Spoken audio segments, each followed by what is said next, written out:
जय माता की। मैं सरिता स्वागत करती हूँ आप सबका अपने चैनल सरिता लाइफ स्टाइल में। तो कैसे हैं आप सब?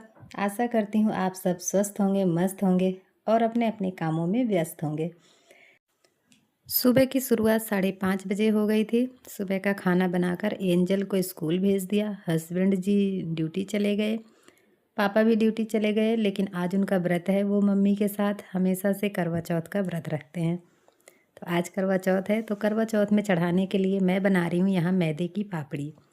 मम्मी हर बार कहती हैं कि मैदे की पापड़ी बनाऊँगी, चढ़ता है इसमें, लेकिन उनकी तबीयत ख़राब होने की वजह से वो बना नहीं पाती थी। तो मैं लेकर यहाँ जुट गई थी बनाने के लिए। तो मैंने पहले नमक वाली पापड़ी बनाने के लिए आटा लगाया, मैदा लिया, उसमें नमक डाला, अजवाइन डाली, थोड़ा सा तेल डालकर आटा लगाकर उसको ढक कर रख दिया। फिर मीठी पापड़ी बनाने के लिए थोड़ा सा मैदा लिया, उसमें तेल डाला, उसका भी आटा लगा लिया। मीठी पापड़ी के लिए ऊपर से चाशनी बनानी थी, तो उसमें खाली तेल डालकर ही मैंने आटा लगा लिया था। इस बीच मम्मी नहाने गई हुई थी। वो मुझे कह रही थी कि मैं आकर बना लूँगी, तू रहने दे। तो मेरे एक हाथों में मेहंदी लगानी थी। एक हाथ में तो मैं रात को लगा ली थी, एक हाथ मेरा खाली रह गया था। तो मम्मी बहुत परेशान थी कि मेरे दोनों हाथों में मेहंदी लग गई, मेरी बेटी के एक हाथ में मेहंदी लगी है, एक में नहीं लगी है। तो मैं यहाँ पापड़ी बना रही थी। जब मम्मी आ गई थी नहा के, तो बोली मैं बना रही हूँ और तू चली जा मेहंदी लगवाया। बगल में एक आंटी जी ने आके बुलाया था कि आकर मेहंदी लगवा लो, तो मुझे वहीं जाना था। तो मैं कि मम्मी आ जाएं जब मैं चली जाऊँगी। तो मैं यहाँ पापड़ी बनाने लग गई थी और शिवा मेरे पास आके बैठ गया था और वो परेशान कर रहा था क्योंकि कढ़ाई का तेल गरम था और वो पट्टी के ऊपर बैठा हुआ था और परेशान कर रहा था। इसलिए डर लग रहा था कि कहीं कुछ दिक्कत ना हो जाए, और वो बार बार काम करने के लिए परेशान हो रहा था। तो मुझे इस पर कांटे वाली चम्मच से डॉट डॉट देना था, लेकिन शिवा के चक्कर में मैं भूल गई। और ये पापड़ी भी मुझे बड़ी बड़ी बनानी थी, लेकिन मुझे नहीं पता था, तो मैंने इसको ग्लास से काट के छोटी छोटी बना दी। तो ये पूरी जैसे फूल गई। कुरकुरी तो बनी थी, लेकिन शाम तक थोड़ा नरम हो गई थी। अगर इस पर डॉट डॉट कर देते तो ये शाम तक कुरकुरी बनी रहती। इस बीच मम्मी आ गई थी, फिर मीठी पापड़ी वो बनाने लगी थी और मैं चली गई थी आंटी जी के पास मेहंदी लगवाने। जब मैं मेहंदी लगवाने गई हुई थी, तो शिवा भी मेरा पास में आ गया और वो मेरा फ़ोन देखने लग गया था। मेरा फ़ोन 4-5% ही चार्ज था, तो मेहंदी लगाने तक मेरा फ़ोन स्विच ऑफ हो गया। क्योंकि ये फ़ोन मेरे हस्बैंड ने मुझे मेरे बर्थडे पर गिफ्ट किया था। अभी मैं पुराना ही फ़ोन चलाती हूँ। ये फ़ोन मैं निकालती हूँ जब मुझे वीडियोज़ बनानी होती हैं।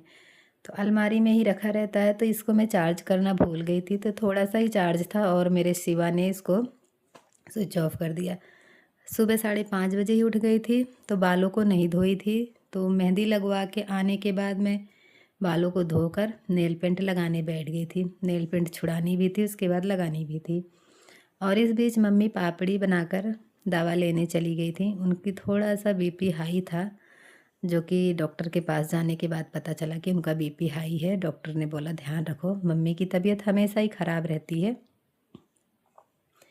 तो मैं यहाँ पे बैठ गई थी नेल पेंट लगाने। मुझे महावर भी लगाना है और मेहंदी चाइना वाली थी, मैं लेके गई थी जो आंटी जी ने, वो नहीं लगाई। बोली ये वाली मेहंदी लगा लो, जल्दी रच जाएगी। तो काम भी करना है घर जाके, तो जाके धो लेना, रच जाएगी। तो उन्होंने मेरे चाइना वाली मेहंदी लगा दी थी। तो मैं घर आने के बाद ही उसको धो ली थी। यहाँ पे मेरा नेल पेंट लग गया, महावर लगाने बैठ गई थी। शिवा जब भी फ़ोन लेके बैठा हुआ था, क्योंकि मम्मी का फ़ोन रखा हुआ था, मम्मी का फ़ोन लेके वो फिर देखने लग गया। क्योंकि मम्मी जब गई थी तो शिवा को मेरे पास छोड़ गई, और शिवा जब आया वहाँ से देखा मम्मी नहीं है, तो वो रोने लग गया था। रोने लग गया तो वो मोबाइल लेके बैठ गया। तो थोड़ी शांति हुई, मैं अपना काम करने लग गई। और मैंने ये सोचा कि जब तक मम्मी नहीं आ रही हैं तब तक मैं अपना सब लगाकर तैयार हो जाती हूँ, क्योंकि फिर चाची और भी आएंगी, मम्मी भी, बगल में आंटी और भी आएंगी। तो मम्मी और के आने तक मैं तैयार हो गई थी और हमारी पूजा भी हो गई यहाँ पे। जब तक मैं नीचे आई, जब तक सब आ चुके थे, तो पूजा का वीडियो मैंने नहीं बनाया है। और यहाँ पे हो गई हमारी पूजा। हम सब सूरज भगवान को अर्घ देकर आए हैं। तो यहाँ पे पैर छू रही हूँ मैं सबके, चाची और भी सबके अपने से बड़ों के छूती हैं, तो मैं भी सबके पैर छू रही हूँ। हमारे यहाँ एक रिवाज है कि हम अपने बड़ों के पैर छूते हैं तो उन्हें पैसे देते हैं। ये बहुत अच्छा रिवाज है। आपके पास जितने हो 10, 20, 50, 100 जो भी हो, आप अपने से बड़ों को दो और उनके पैर छू लो, आशीर्वाद ले लो। तो यहाँ मैंने सबके, चाची के, मम्मी के, आंटी औरों के, अपनी बुआ के और मेरी ननद चाची की लड़की वीडियो बना रही थी, उनके सबके पैर छुए। उसके बाद मैंने माता की चौकी लगाई, सारा तैयारी की, फिर खाना बनाई। रात को 9 बजे तक चाँद निकल ही आया था तो हम सब ऊपर आ गए। हमारे यहाँ छत पर भगवान को स्थापित करके पूजा नहीं करते, मेरे घर में है, मंदिर में ही चौकी लग जाती है तो नीचे ही पूजा हो जाती है। हम सिर्फ चाँद देखने के लिए ऊपर आते हैं। ऊपर से आने के बाद पूरियाँ तलनी थी, पापा का भी व्रत था तो मम्मी पापा पहले चाँद देख के चले आए थे। मम्मी बोली बच्चे फ़ोटो वोटो खिंचवाएंगे तो अपन चलते हैं। वो आ गए थे नीचे, फिर आए हम, पूरियाँ तली में, बुआ सबको खाना खिलाई। रसोई की साफ़ सफाई करने के बाद 11 बज गए थे। बहुत ज़्यादा थक गए थे क्योंकि ऊपर चढ़ना था, बहुत थक गए थे। सोची थी नीचे जाकर सारे कपड़ों को, सामान जो फैला हुआ है सबको समेट के रख दूँगी, उसके बाद ही सोऊंगी। लेकिन कमरे में आने के बाद थकान ऐसी लगी कि मन ही नहीं करा, तो बेड पे ही सब बटोर कर रख दी और थोड़ी देर बैठी रही। उसके बाद मैं सोने चली गई। आज का वीडियो बस यहीं।